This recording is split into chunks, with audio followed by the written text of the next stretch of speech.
you treading water. I can't do it. And this is past you treading water before watching this video. We're gonna call you Larry. Let's go on a journey together and learn how to transform from the Larry version of you to the confident treader you were born to be. No longer bound to the 3-foot agony section that we call the shallow end. You see, you and I were destined to meet here. I've spent a lifetime acquiring the knowledge I'm going to hand over to you in this video. And you've spent your life waiting and seeking it out. Well, here we are. And your transformation starts now. It's amazing the reasons Larry can't tread. He's too tense. He's got bad technique. He's too nervous. Larry hates deep water. He gets tired too quick. He didn't watch this video. He had a really bad teacher. Definitely wasn't curry-based swim. This video's for you, Larry. And anyone else that struggles with the reasons we just listed. Or really anyone that's just tired of sucking at treading water. In this video, you will learn the methods that guarantee you'll learn to tread water. Treading water, when we boil it all down, is just a simple math equation. For this video to be effective and you be successful watching it, I have a couple of things I'm gonna ask out of you. We are gonna introduce each section of the treading water equation one at a time. Please make sure you watch every single section in order. Unlike Larry, who just skipped over the most important part and went straight to the technique. The most important part? The part that most programs completely skip over and that aren't going to be found in many YouTube videos. It is the part that has afforded us a 99.8% success rate, having taught thousands of adults. And we bring this success rate up only because the industry average is only a 30% success rate. That means out of 10 people signing up for swimming lessons in the United States, only 3 will leave having actually learned how to tread water. And when it comes to your treading water competency and making sure that you're set up for success just in case a survival situation presents itself where you have to tread, we're gonna make sure you're set up all the way with success. But don't your students have an advantage because you're there in the water with them? In 12 years of teaching this method, I've never once gotten in the pool with a single one of my students. In fact, when they show up to our pool, they grab an iPad and watch our program on a tablet or an iPad, just like you're about to do. This is me treading water with my hands and feet tied, just like the Navy SEALs do in their drown-proofing test. And look at me, I can do it too. Why can we float with our hands and feet tied, but the harder that Larry works, Come on, Larry. You just need to relax more. the worse off and more tired he is? Creating a much more dangerous situation for himself. The answer is actually found right here in the first part of our treading water success equation. Welcome to Relaxation 101, the most important aspect of treading water that nobody ever teaches. In part 1 of your treading water success equation, there are 2 ways in which we achieve relaxation in treading water. Number 1, what we do before getting in the water. And number 2, what we do between reps of treading water. Let's dive into more detail on each one. What we do before getting into the water is called our preparation phase. This is essential to your success if you have tension in the bottom or you have a fear of deep water. You had a traumatic childhood swimming experience. You can swim laps, but you can't tread. You can't tread yet, or you just want less stress and to feel more relaxed. And it starts here in this chair. In this chair, you're gonna complete 5 to 10 rounds of box breathing and 10 to 15 minutes of mindfulness meditation. Here's how you box breathe. You're gonna start by placing one hand on your stomach, one hand on your chest, and you're gonna begin a diaphragmatic breath where we inhale through our stomach for 4 seconds, pull it up into our chest for 4 seconds, exhale for 4 seconds, and hold at the bottom for 4 seconds. Here are the benefits and why Navy SEALs use box breathing. To stay calm and slow down racing thoughts in your mind. Improve concentration. Slow down your breathing. And it activates your parasympathetic nervous system. Many of us arrive at this video as grown adults having tried swimming before. And it's not every day where we're choosing to learn a new skill, where the result of us not knowing that skill could mean serious danger. And this is also where meditation comes in. I'm sure almost all of us have heard of meditation or maybe even tried it before. But the thought of using it to help us learn how to tread water might be a brand new concept. And this is where we step to the side. Without a doubt, in our opinion, a better coach to help you learn to meditate is by Sam Harris in the Waking Up app. We are not sponsored by Sam Harris or the app, but we'll put a link in the description below just so you can check it out. And for the purposes of this video, the goal of our meditation is just to relax our central nervous system, find presence in the here and now, and just slow everything down. Slow down our mind, slow down our body, and definitely slow down our breath. We like to have our students complete a 10 to 15 minute meditation before every swim practice. Okay, I guess I'll give it a try. You got this, Larry. Part 2 of our relaxation process is done in the water. This is known as our warm-up phase. We want to spend 5 to 10 minutes just walking around, getting used to the water, sculling our hands back and forth. This helps our body warm up to the water and just settle in and get comfortable. Keep in mind, if the water's colder, you're gonna want to do this for longer. Your keys to warming up to the water are slow, fluid movements. Maintain your calm and state of presence. Focus inward and keep side conversations to a minimum. Hey, is that Larry? Larry! Yo, Larry! Stop distracting me! I'm trying to warm my body up. And remember, you can always return to box breathing during your warm-up or at any time while you're learning to tread water. Congratulations, you're now halfway through the most important part of your treading water success equation. Welcome to part 2, buoyancy. We characterize buoyancy as air in our lungs. Watch what happens when I don't have it.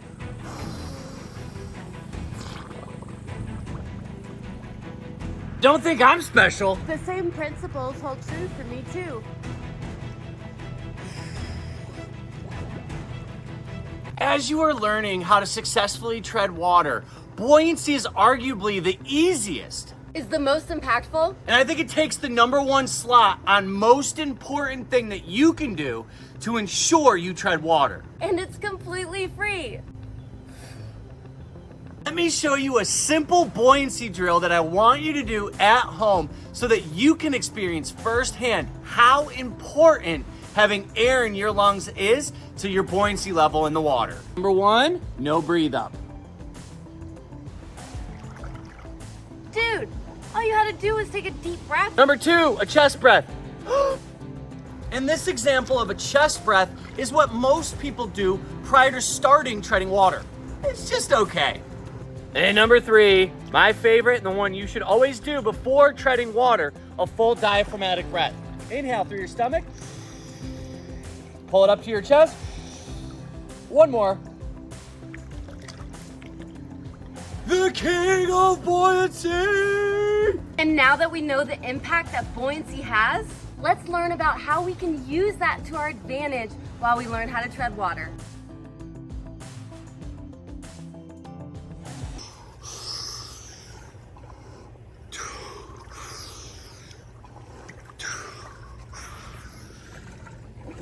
Now, for ease of use, I'm gonna call this principle the 150 principle. And here's what that means. It means that as you're treading water, I want you to take a full 100% inhale. This is gonna lift you up in the water. Then when it's time to exhale, I want you to only exhale 50% of your total lung capacity. Reason being, this is going to ensure that you have excess air in your lungs while you're treading water. Here's a rule of thumb. Don't get caught in the fact that I'm using 150 as the numbers that you should be using. This is just for ease of remembering. I want you just to understand the principle behind this, which is you should be inhaling more than you are exhaling. The best way to practice the 150 principle is just in the shallow end and grab a noodle. Now, we cut our noodles down in half, but if you have a really long noodle, that's totally okay too. What I want you to do is lower yourself down in the water, extend your arms, and bring your feet up to the top of the water. Now, for some of you, your feet might not rise to the surface, and that's completely okay. It is not necessary for this drill.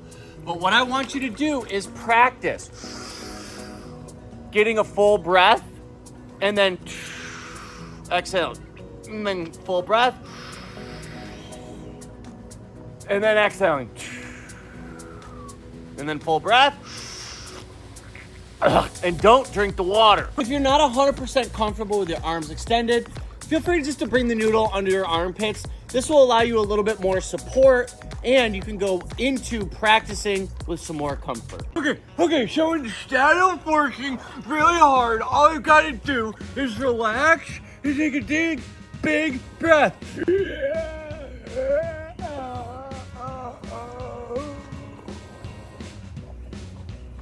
I can float! I'm treading water! Well, almost. If you found value in the first half of our Treading Water success video, make sure to hit the like and subscribe button. It helps us out a lot. And now on to part 2, technique.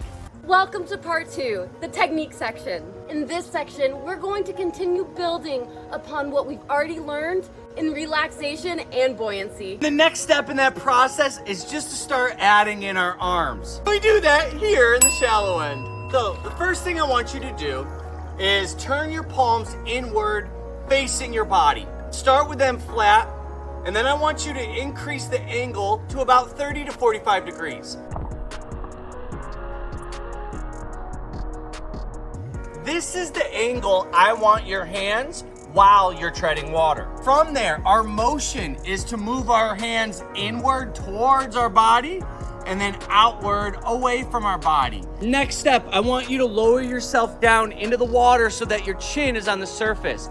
And I want you to start practicing this movement at different speed and intensity levels. And what I want you to pay attention to is the feeling of you moving water inward and outward, inward and outward. The next step, I want you to take a deep diaphragmatic breath and put your face in the water so you can watch your hands moving in and back out.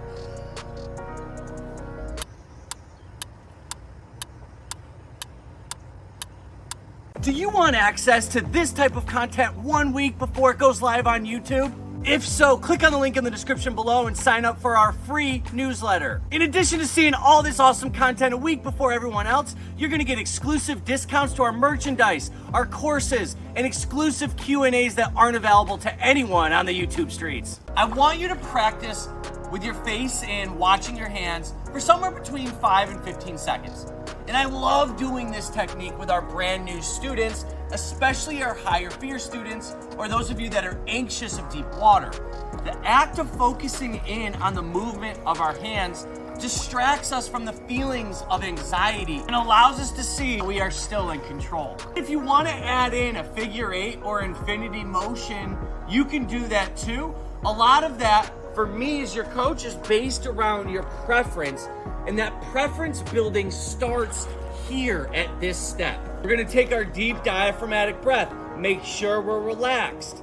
We're gonna lower our face into the water, start our sculling motion with our hands, and then gently start to raise our knees up off the bottom of the pool. It looks like this.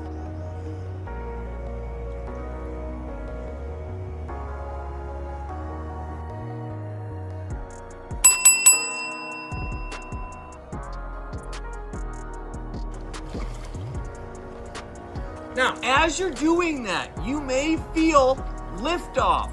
You may feel your body starting to move forward, rising in the water. These are all amazing things. If you start to feel anxious about the act of moving, just stand back up. The easiest way to do that from a front float position, it's just bringing our knees to our chest and literally standing up. This shifts our body position from horizontal to vertical, which brings us back down to the bottom. All right, you guys, it's time to do this in the deep end. I am so excited for you. Here's how to be successful. Maintain your state of pure relaxation. Take a deep diaphragmatic breath. Make sure your chin stays rested on the surface of the water. Start your sculling motion and then gently lift your knees up towards our chest. And once you're about to 15 seconds, grab onto the side of the wall and or work your way back to the shallow end where you can stand back up. Here are 3 keys to making sure you're successful with your sculling technique in treading water. Number 1, make sure that your fingers are closed. Anytime our fingers are open like this, our hands end up just slicing through the water. Water can just go in between this space. We want to use this in this cupping motion as a way to displace the water, and we can only do that when our hands are closed. Number 2, maintain relaxed, fluid movements. The last thing that we want to do is get all the way through relaxation and breathing just to throw it out the door with super rigid movements. And number 3, as you're starting to lift your legs up off the bottom of the pool, make sure you maintain your chin on the surface or even lean slightly back. Both of these are going to help offset the weight of your head in a completely vertical position. The surface of the water has tension, and when our chin bounces on that tension or the back of our head bounces on that tension, it helps offset that weight, making it much easier for you to be buoyant. Oh my God, it's working! It's working! This is so much easier! 5 other times I had a swim teacher. Oh my gosh! Are you guys ready to check out some of the body positions that make treading water way easier?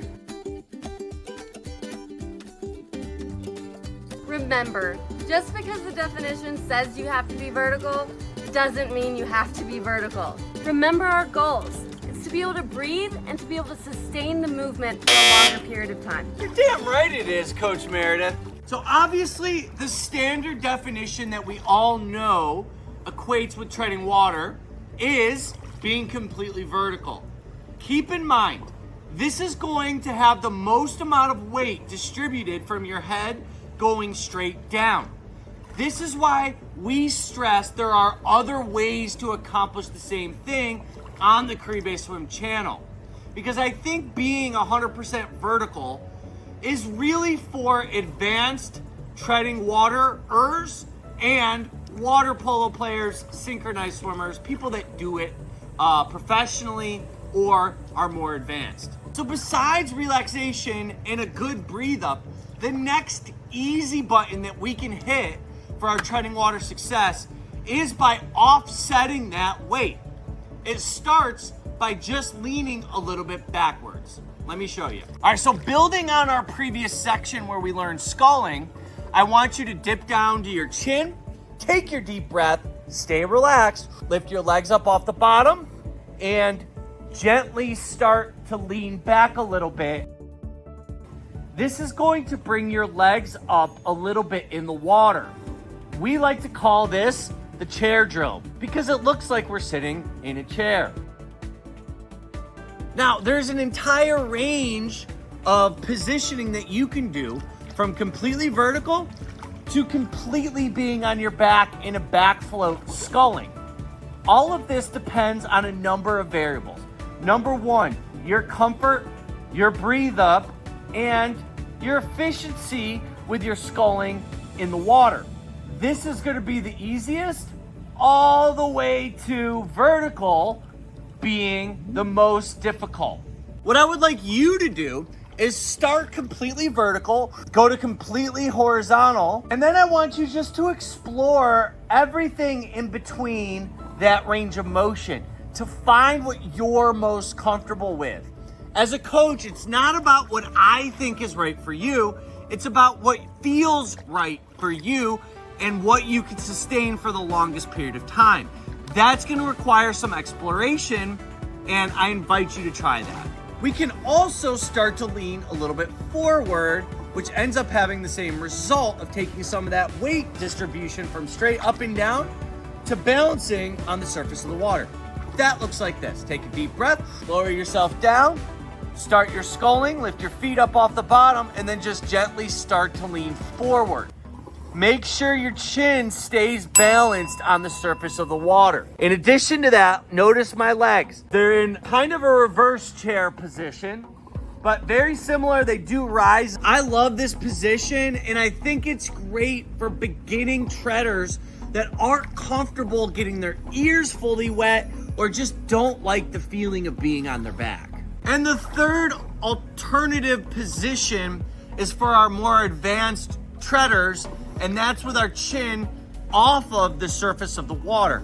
Obviously, this is gonna be the most difficult, but what you wanna do is take a deep breath, make sure you're 100% relaxed, lower yourself down into the water, lift your feet up, start your sculling, and then start to add additional force with your arms. And you can start to see the lift-off effect that you can do. Now, obviously, this is gonna be tiring on your forearms and your shoulders. So feel free to practice it, see what you're capable of doing. But if you start to get fatigued, take a step back, go to something easier, or revisit this at another swim session.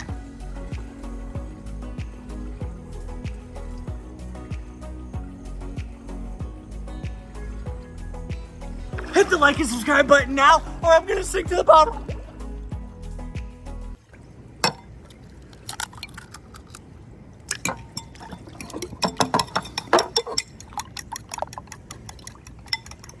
Oh, I'm just doing egg beater. Welcome to Kicking Technique.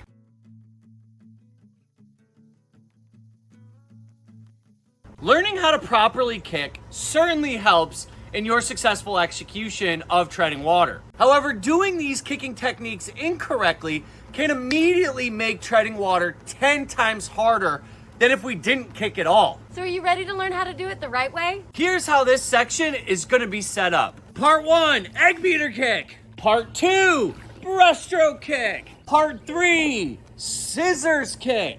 And part number 4, flutter kick. As this is a more advanced technique, we need to know where to begin. Number 1, you want your body position to be almost like you're seated in a chair. Number 2, make sure your knees are angled upward. Number 3, one of your legs is gonna go clockwise and the other leg is gonna go counterclockwise. In part 4, you wanna make sure your knees are as far apart as is comfortable for you. In egg beater kick, the most important element is ensuring that our foot turns outward. This is what creates the downward force in our kick, which sends us upward. Here's a simple drill you can do out of the water first to start practicing turning your foot outwards. Grab a chair that has a wide base like this and has a frame on the outside. Now, what you want to do is start with your feet extended all the way out. Then you want to bring them back under the chair and you want to turn your feet outwards. Okay, what this is going to do is start to help you stretch out your muscles and get used to the feeling of having your feet turned outwards. We have our students practice this a minimum of 5 to 10 times per class. And it's a great exercise in just getting comfortable with the movement. The next step is to find a spot on the edge of the wall where the edge of the wall meets the back of your knees. And what we're gonna do here is start to practice our clockwise movement with one of our legs while we do our counterclockwise movement with our other leg. Now, I'd love to see you do this one at a time first, just to get practice with the movement. So for me, I like to do my right leg going clockwise and my left leg going counterclockwise.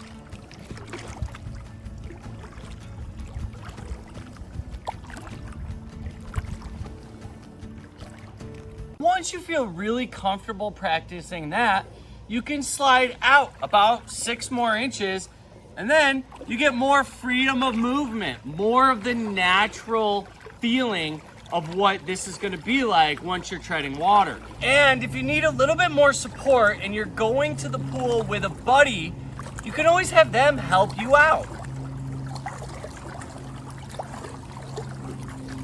Next step, you can actually get into the water, find a spot where you can hold on to the wall and be secure and comfortable. And then you bring one leg up so that you're off the bottom of the pool completely. I am not touching the bottom. And all we do is start practicing one of our legs at a time. This gives us the full range of motion that we can do when we're treading water. Once you get comfortable with that, feel free just to switch sides. Grab onto the other side. Same thing. If your buddy is at the pool with you, you can always have them help aid in your single leg practice once you're in the water. All you want them to do is grab you first at the ankle, and then they're gonna help facilitate the turning of your leg. All this does is help give you a little bit more support. Once you feel comfortable doing that, you can always turn around and practice with the other leg. From there, you want your buddy to reduce the amount of support. So instead of holding you at the ankle, you want them to move their hand up and support you at the knee. This will give you more of a natural feeling as you're moving your leg around in the egg beater motion. Next step, pretend like you're lounging on the side of the pool. Bring your knees up and practice your egg beater in the shallow end. This is an awesome drill to start working on the distance between your knees, which is really important, and making sure you're keeping high knees the entire time during your egg beater kick. If that puts too much pressure on the inside of your shoulders, you can always turn around and do that exact same drill with your hands on the wall. Next step, grab a noodle, put it behind your back to help support yourself. Kneel down into the water, bring your knees up, and now you can practice your egg beater kick with the additional support in the shallow end with a noodle.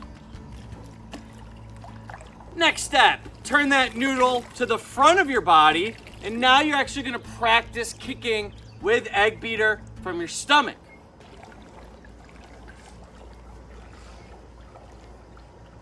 Congratulations, you guys. It's time to let the noodle go to the side. We're gonna take a big diaphragmatic breath, combine that with our relaxation, and start to do a back flow with egg beater kick. It looks like this.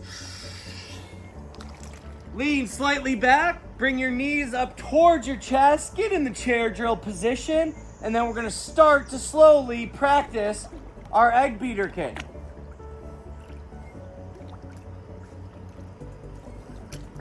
Now, I like to go through this movement slowly at first so we can really focus in on the technique of the movement.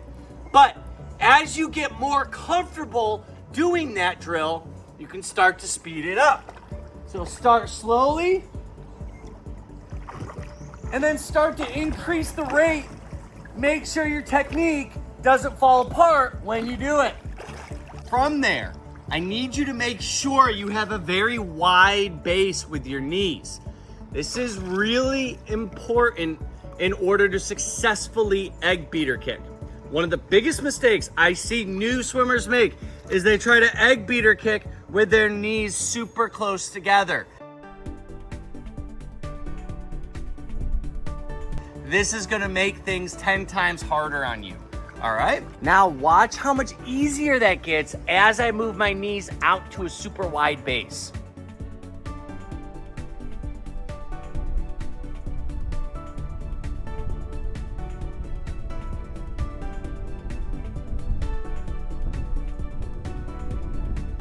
And the final step of egg beater kick is to do it in the deep end. So make sure you maintain a relaxed state.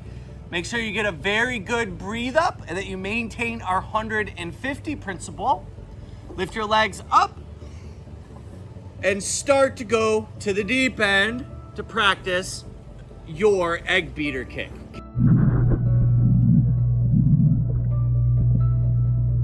Congratulations, this is a huge step in your treading water journey.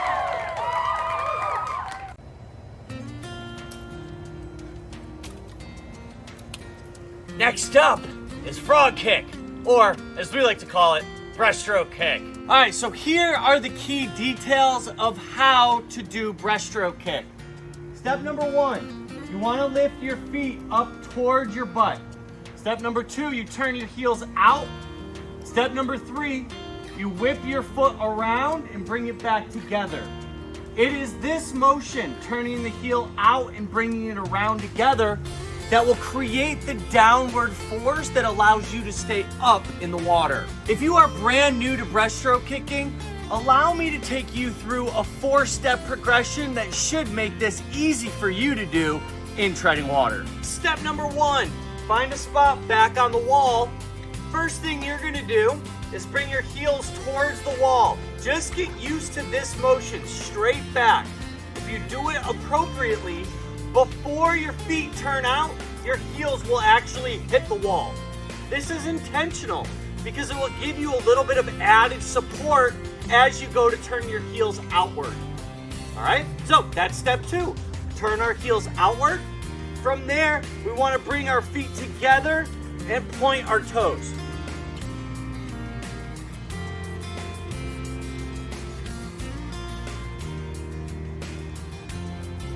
Like this. The bigger takeaway as your coach that I would like to see out of you is that your feet are turning outward and you're getting comfortable with that feeling of the feet turning outward. Step 2 is turn your body around, still in the shallow end. Find a spot on the wall, like we did with egg beater. Lay on the floor, bring your feet up, step 1. Turn your feet out, step 2. Bring them around and together, step 3 and 4. Up, out, around, together. Up, out, around, together. Up, out, around, together. Need extra support to overcome your anxiety of the deep end? Click on the link in the description below. Sign up for our free newsletter. By signing up for that, you will be alerted the moment our course goes live, which will cover not only how to overcome your fear of deep water, but it'll be a step-by-step process and how to tread water with confidence. I'll see you there. Step 3, grab your noodle, put it behind your back. Once again, you're gonna go down to shoulder height.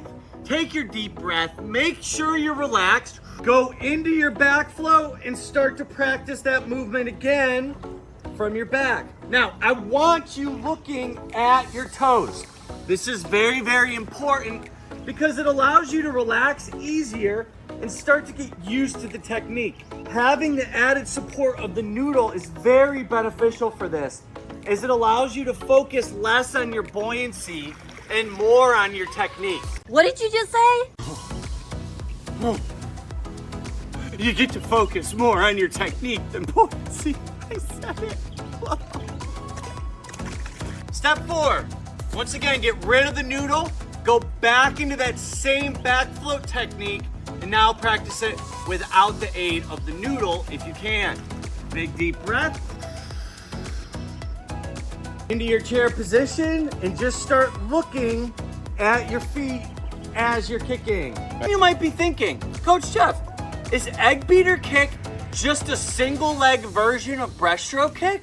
And if you ask your local swim coach or most YouTubers this question, they're gonna say yes.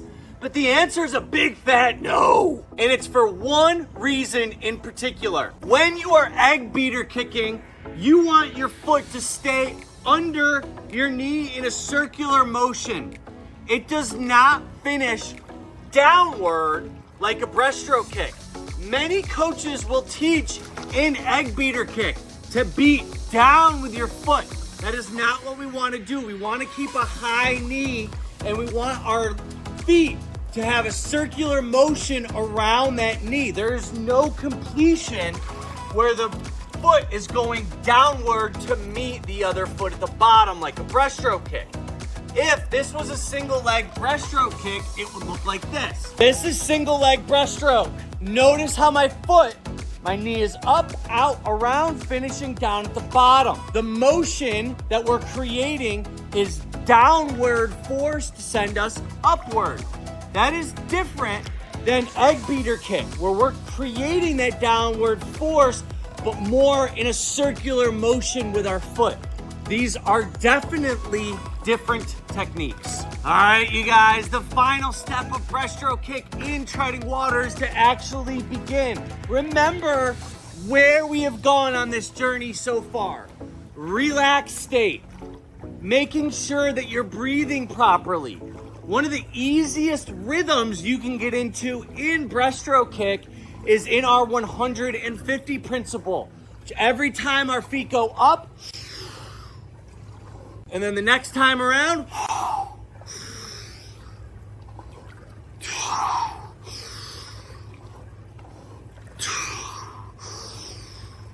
breaststroke kick really helps with the timing of our breathing. What I like to see you do is exhale every second complete kick. So one more time, we inhale when our feet are going up, turn them out, around together, complete one, go up, around, and on the together. Once your feet are together, inhale again.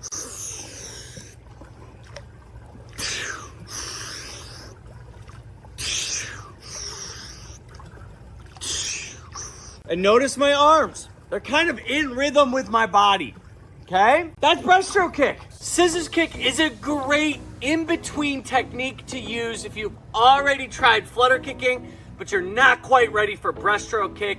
It's kind of where I love teaching our students to use scissors kick. Scissors kick starts on the wall, and a great way to practice the movement is just to bring one leg down at a time. Keep in mind, I don't want you having a lot of knee bend. A little is okay as you do this, but bring your foot all the way back to where your heel hits the wall and then back up again. I really like this technique, and it's a very simple, sort of elongated version of our flutter kick. In flutter kicking, we want to have intentionally smaller movements that are a little faster. In scissors kick, we extend the size of the movement and we slow it down. In order to do this properly, really got to make sure we're 100% relaxed and we have that good breathe up. Step 2, grab your noodle, put it behind your back, go into our chair drill position, and now just begin doing that same technique in the shallow end. Don't be alarmed, depending on the depth of your pool, your bottom foot might actually hit the bottom. Mine is, and that's totally okay. From there, I like to have our students then extend the noodle out in front and do that exact same drill. Only if you are 100% comfortable and confident that you are safely participating in the deep end do I want you to try this. But I want you to get a noodle, go to a little bit deeper water, and then start practicing scissors kick with the aid and support of the noodle. I want you to pay particular attention to the force that's created as you're scissoring your feet. You should feel the force of your feet, especially when they go by each other, and the amount of water flow that this technique creates. And then we bring it all together, get rid of the noodle, and we start to add it in to our normal treading water routine. Keep in mind, as we add in our arms, we've got to maintain a state of pure relaxation. Just like breaststroke kick, we can use the timing of our scissors kick to help aid in guiding our breathing. So start with a breathe up, 100%, and then 2 kicks, 1, 2, little exhale, inhale, 2, little exhale, inhale, and follow that pattern as you get more comfortable doing scissors kick. And the final of our kicking techniques, and where I think most of us are gonna start if we're brand new to treading water, is in our flutter kicking. Here are your 4 steps to flutter kicking success. Number 1, I want you to start on the stairs, extend both feet out, point your toes like a ballerina. This is really important and one of the major keys to flutter kicking success. If you keep your feet up like this in a flexed position, it's not gonna work. You gotta make sure you point your toes like a ballerina. From there, you just wanna slowly start to kick your feet. If you're doing it properly, you should hear a deeper thud in the water. That is created on the downward force from air and water meeting together and getting forced under the water. It should sound like the bass of a bass drum. If you start hearing more of a sound, that means that your toes are not pointed or you're not getting your feet out of the water enough. Step 2, grab your noodle, put it behind your back.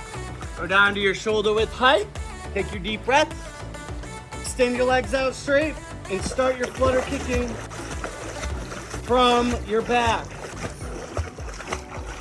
Now, if you are brand new to learning how to tread water and indeed trying flutter kicking, I want you to stay in this space and practice this quite a bit. For our brand new students, getting comfortable with the flutter kicking technique is really, really important prior to going into your full treading water. As we mentioned earlier in the video, technique can be a great aid to your successful treading water when the technique is done appropriately. However, if the technique is done incorrectly, for example, in flutter kicking, if our feet stay flexed, it can actually be a detriment and it can pull apart all of the foundation that we've previously built inside of this video. Next step, grab your noodle, extend your arms in front of you, go down to shoulder height, take your deep breath, gently push off the bottom, and now I want you practicing flutter kick where you're not able to see it to make sure you're actually going forward. Why this is really important. If you're not going forward or actually going backwards, that means we need to fine tune the technique of your kick a little bit more and it's not quite ready to add to our treading water. From there, if you're comfortable and confident, take the noodle, go to deeper water and begin practicing your flutter kicking in a more vertical position. Let me try that again. It's gonna help you get used to the feeling of being in deeper water and feeling how your flutter kick interacts with the water to help you stay up. Keep in mind, if you start getting tired, you can always start to lift your knees up, tilt your head back a little bit, use your body position that we talked about earlier, and now begin in this position or kick yourself to a wall if you need to. Next step, I want you to go back to the shallow end, get rid of the noodle, and I want you to take a deep breath, lean slightly forward, bend your knees, and begin kicking flutter kick in the more forward position. Looks like this.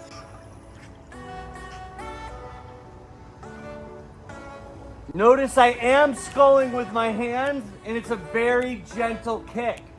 I just want you to get used to the motion of creating forward propulsion as you're in this position.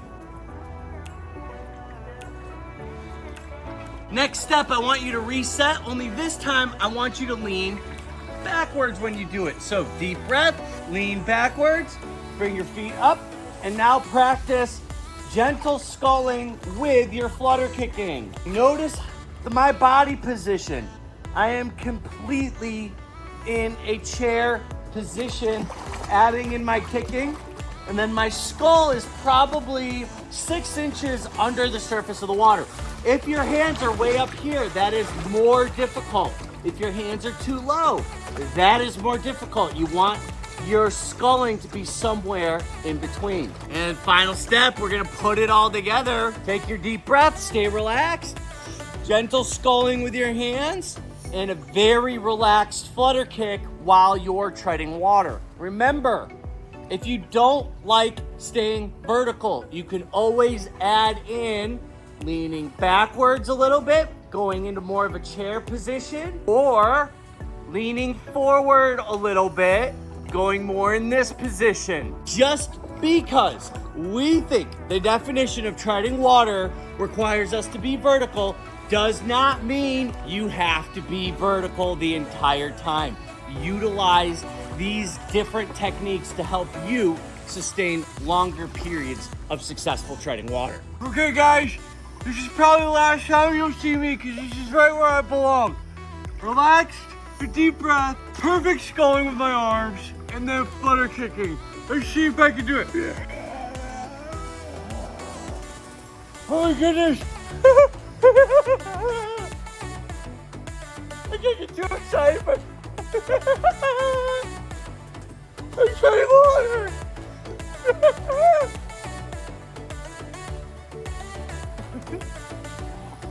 The truth is, what we've been told or have learned about treading water in the past just might not be true today. And maybe after watching this video, treading water won't be as intimidating or difficult as you once believed.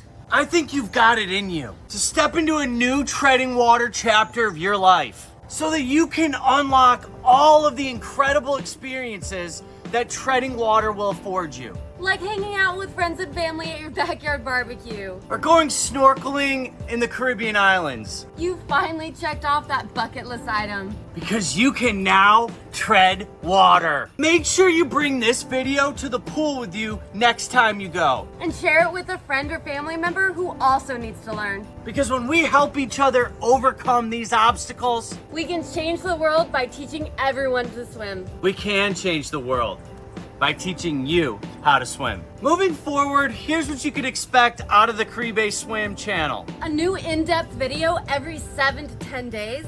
On the swimming and treading topics that matter to you most. Help us change the world by sharing this video, liking our page, and subscribing to the channel.